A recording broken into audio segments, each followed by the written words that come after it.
జయలక్ష్మీనారాయణ్ ఎస్ఎల్ఎన్ఎస్ఎస్ group సభ్యులందరికీ స్వాగతం సుస్వాగతం. మనము ప్రతిరోజు మంత్రాలు అనేకం చదువుతూ ఉంటాం. విష్ణు సహస్రనామాలు కావచ్చు, లలిత సహస్రనామాలు కావచ్చు, శివ సహస్రనామాలు కావచ్చు, లేదా అనేక పూజలు కావచ్చు. వీటిల్లో ప్రతి మంత్రంతో పాటుగా ఏం చెప్తారు మనకి?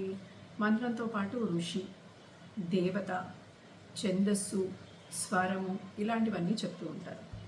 అయితే మనందరికీ ఇవి ఎందుకు చెప్తున్నామో ఎప్పుడు తెలియదు. అందులో రాసింది కాబట్టి గట్టిగా చదువుకుంటూ వెళ్ళిపోతూ ఉంటాం అంతే. ఇంకొకటి మనకి అర్థమూ తెలియదు ఆ మంత్రానికి.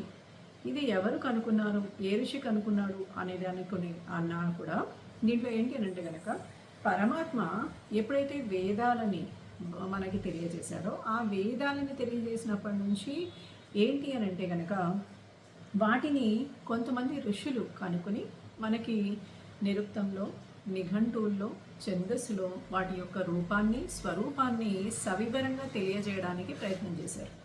అయితే ఈ సవివరంగా తెలియజేయడానికి ప్రయత్నం చేసినప్పుడు ఏ ఋషి అయితే ఆ మంత్రాన్ని పట్టుకుని ఆ అధిదేవతని ఉపాసన చేశాడో, ఆ ఉపాసన చేసి ఆ మంత్రం యొక్క అర్థాన్ని, ఆ మంత్రం యొక్క శక్తిని పొందాడో, తద్వారా ఆ ఋషి ఆ మంత్రానికి దారి చూపినవాడయ్యాడు. అంటే ఆ అధిదేవతకి, ఆ మంత్రాది దేవతకి దారి చూపినవాడవ్వడం వల్ల ఎవరు ఆ మంత్రము చేత ప్రకటించబడిన దేవతని తెలుసుకున్నారో వారి గురించి మనము ఏం చేస్తూ ఉంటామంటే ఆ ఋషిని గురించి మనము తలుచుకుంటాం.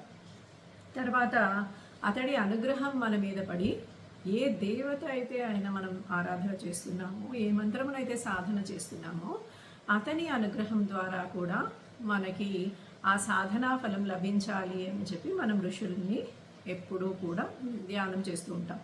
ఇది కాకుండా మళ్ళీ ఏ ఏ మంత్రాల్లో ముఖ్యంగా మనము మంత్ర అర్థాలు ఆ దేవతని ఎరుగుతామో అప్పుడు ఆ దేవతనే మనకి ప్రకటించబడినట్లుగా ఉపాసనా పద్ధతులు చెప్తూ ఉంటారు.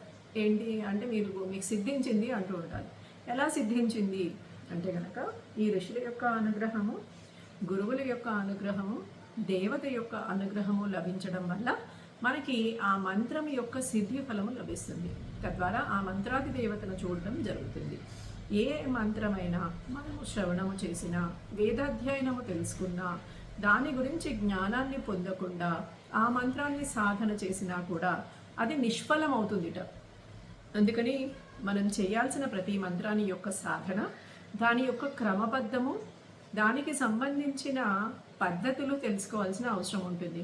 అందుకని మన ఆచార్యులు ఎప్పుడైనా మనకి మంత్రోపదేశం చేస్తే ఆ మంత్రోపదేశం యొక్క విధులు, మీరు తినవలసిన ఆహార పదార్థాలు, నియమాలు ఏంటి, మీరు ఏ సమయంలో చేయొచ్చు, ఏ సమయంలో చేయకూడదు, ఇలాంటి విషయాలన్నీ మనకి తెలియజేస్తూ ఉంటారు.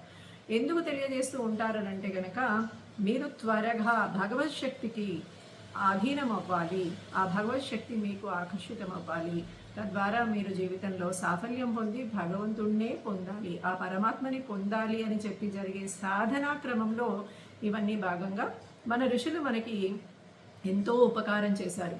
ఏ సహస్రనామం చదివినా, ఏ మంత్రం చదివినా అందుకనే ఆ ఋషి యొక్క పేరుని, ఆ దేవత యొక్క స్మరణని, ధ్యానము, ఛందస్సు ఇలాంటి వాటి గురించి తెలుసుకుంటూ ఉంటాం.